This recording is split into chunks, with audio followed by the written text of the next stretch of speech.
like Oreos, you are going to go nuts over these. Look at that rich Oreo in there. I need a moment and a glass of milk.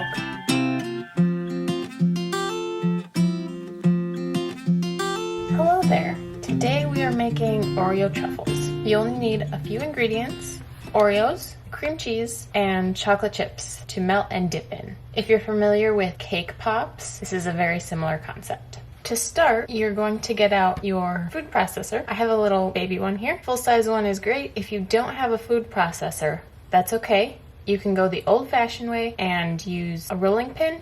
Put your whole pack of Oreos inside a gallon Ziploc bag and just use a rolling pin or an empty wine bottle or a wooden spoon and use that to manually crush all of your Oreos. But a food processor is a lot easier if you have that. So we have a regular size package of Oreos. This one is 14.3 ounces. So you don't need the family size, just the regular. You don't need double stuffed Oreos, just the original. If you want though, you can use the peanut butter Oreos, or the mint Oreos are delicious, or really any kind of Oreos you want to use, you can go ahead and use. But we're gonna go with the classic, just chocolate, cookies and cream. So since I have a baby food processor, I'm going to have to grind my Oreos in batches, but everyone will get their turn and we'll get the entire package done.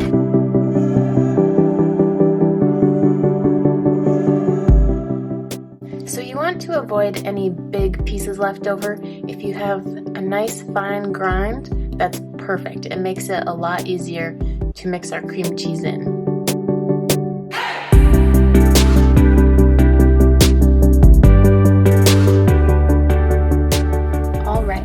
Now that we have all of our Oreos crushed into fine little pieces, we are going to put in our block of cream cheese. Now this is just an 8-ounce block of cream cheese, and you want to make sure that it's at room temperature, that it's soft, so that we can mix it into our Oreo crumbs easily. Now, my block of cream cheese was in the fridge, and so to expedite its softening, I put it here in a Ziploc bag and I filled my kitchen sink with warm water and I put this in there for 10 minutes and it is softened now.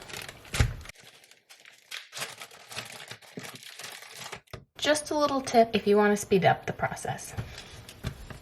If you have tips, leave them in the comments down below. So this is full fat cream cheese. You can use reduced fat if you want. And I'm going to use a spatula to mix it into our Oreo crumbs. So it's going to take a little bit of work to get it mixed in, but just keep working at it, it'll come together.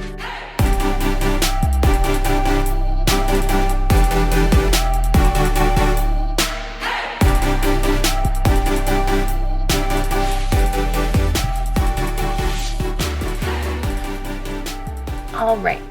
So you know you're done when you no longer have any little Oreo crumbs left and when you no longer have any clumps of cream cheese left in there. Now, when you're done, we want to give it a little taste test. Quality control is my favorite part, one of my favorite parts about baking.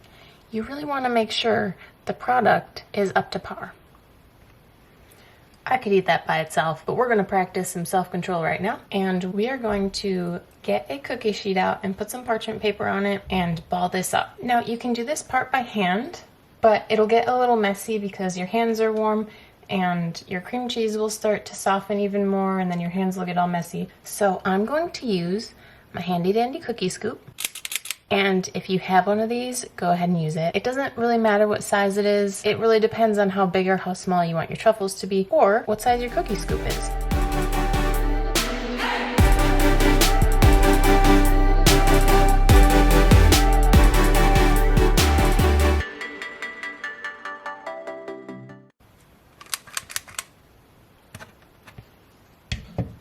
All right, mine made 36 2-teaspoon sized balls. So now we are going to take our Oreo balls and stick this sheet in the fridge or the freezer. And the purpose of that is we're going to cool down the temperature of these so that when we start dipping them in our melted chocolate, they hold together and don't start falling apart. I'm going to stick mine in the freezer for about a half hour. I just want them really cold. It's going to make the dipping process so much easier. And while our Oreo balls are doing their thing in the freezer, we're going to get our chocolate started melting. So if you have a double boiler, get that out, fill the bottom with as much water as you can without it touching the bottom of the top pan, and start with probably 2 bags of chocolate chips, 2 12-ounce bags of chocolate chips. If you do not have a double boiler, what you can do is take a saucepan and find a metal or a glass bowl that you can rest on top of within the rim of your pan so that it doesn't fall in. And you're going to fill it with as much water as you can without it touching the bottom of whatever bowl you set on top of it. Then you're going to use it the same way as you do a double boiler. You're going to turn your stove on and your water's going to heat up. You're going to want to keep the water hot. You can turn it down to low.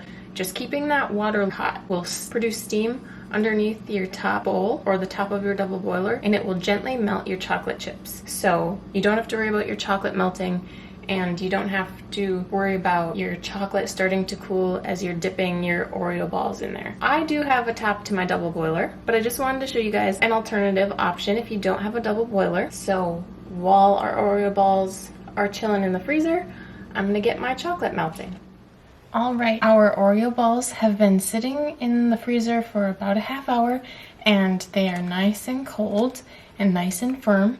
And we have our chocolate melted in our double boiler. I used bittersweet chocolate, so it has about 60% cocoa in it. I would recommend semi-sweet or bittersweet chocolate for dipping. But if you really wanted to, you could use white chocolate. If milk chocolate's your favorite, you could use milk chocolate. Whatever you desire, but I have bittersweet today. So when I'm dipping things, I like to use just a fork, and that's because I can set an Oreo ball right on top of it, and when I'm dipping the Oreo ball, when I lift it out, there's slots for excess chocolate to drip down through. So I'm going to take an Oreo ball, plop it down in there, cover it with melted chocolate, lift it out with my fork, give it a little wiggle, and then slide it back onto your cookie sheet.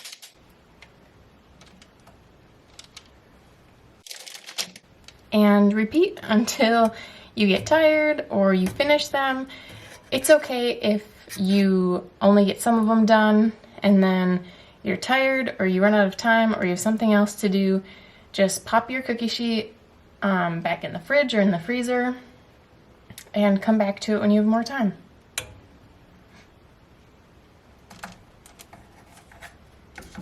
What we might encounter is as our Oreo balls start to warm up, you'll notice that it might be harder for the Oreo ball to slide off of your fork once you've dipped it in chocolate.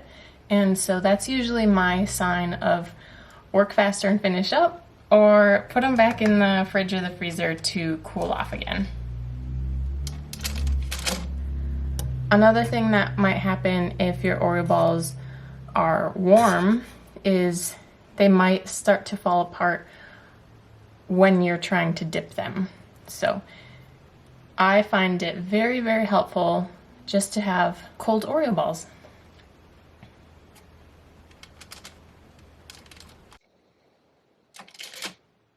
And if you start to run out of chocolate at any time, go ahead and add more chocolate chips to your double boiler or your jury-rigged double boiler and wait for those to melt, the chocolate chips to melt. You can put your undipped Oreo balls back in the fridge or the freezer while they're melting, and then once they're all melted again, get back to it.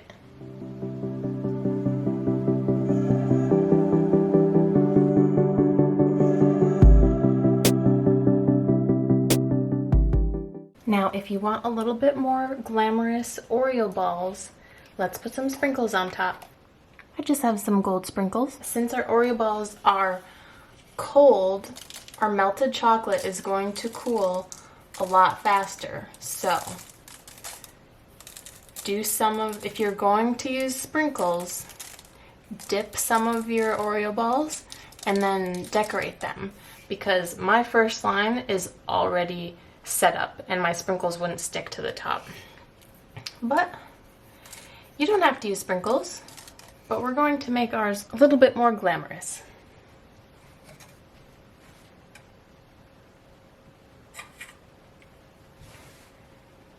If you miss a little bit, just take a spoon and touch it up.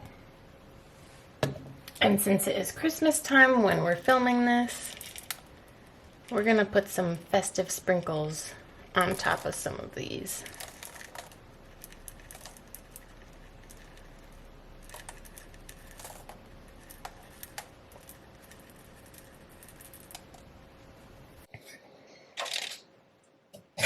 That's an awesome part about baking, is you can be creative.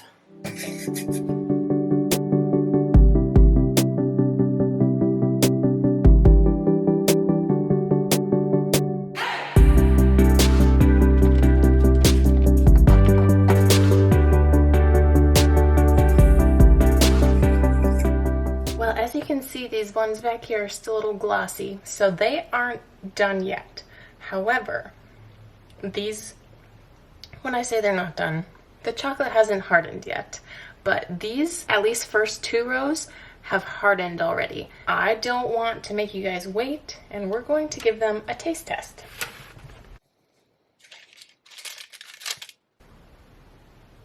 So here's what they look like. This one is nicely domed because I used my cookie scoop. Let's see what the inside looks like.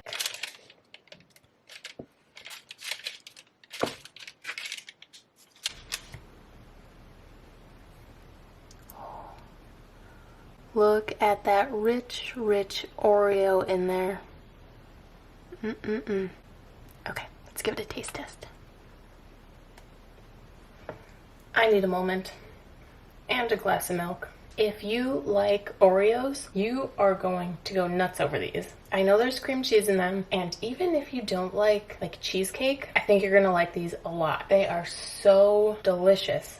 So worth the time and the hassle of dipping them. And as you go on, the dipping is going to get a lot easier. And like I said, ball up your Oreo balls, stick them in the freezer for a half hour. When you start dipping them, they eventually start kind of falling apart. You get pieces left on your fork when you're dipping them. You have little pieces in your melted chocolate. Pause, stick your tray back in the freezer for a few minutes, let them cool off and reharden. Come back out and start dipping again. And 10 out of 10. Give these a try. Let me know how it goes. And if you're watching this video at Christmas time, Merry Christmas to you and yours. And thank you all for watching.